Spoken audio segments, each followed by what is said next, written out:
Hello friends, ഇന്നൊരു egg roast പരിചയപ്പെട്ടാലോ? അതിനായി മുട്ട പുഴുങ്ങി വയ്ക്കാം. ചട്ടിയിലേക്ക് ഓയിൽ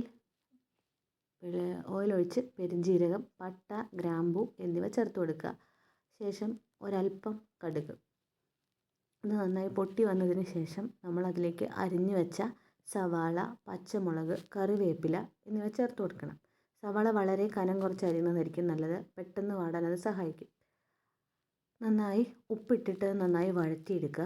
നല്ലപോലെ വഴന്ന് വന്നതിന് ശേഷം മാത്രം കാശ്മീരി ചില്ലി, മഞ്ഞൾപ്പൊടി, എരിവുള്ള മുളക് പൊടി കുറച്ച്, ഗരം മസാല എന്നിവ ചേർത്ത് കൊടുക്കുക.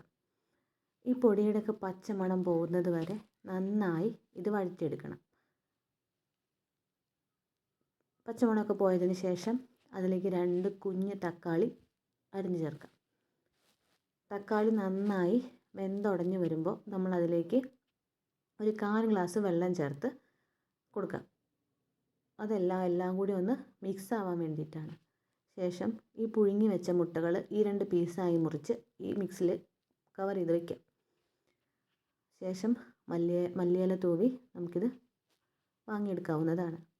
ചപ്പാത്തിക്കും ചോറിനും പൊറോട്ടയ്ക്കും നൂൽപുട്ടിനും ഒക്കെ പറ്റിയൊരു കറിയാണ്.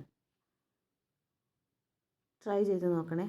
ട്രൈ ചെയ്ത് നോക്കി നിങ്ങളുടെ ഫീഡ്ബാക്ക് അറിയിക്കാൻ മറക്കല്ലേ.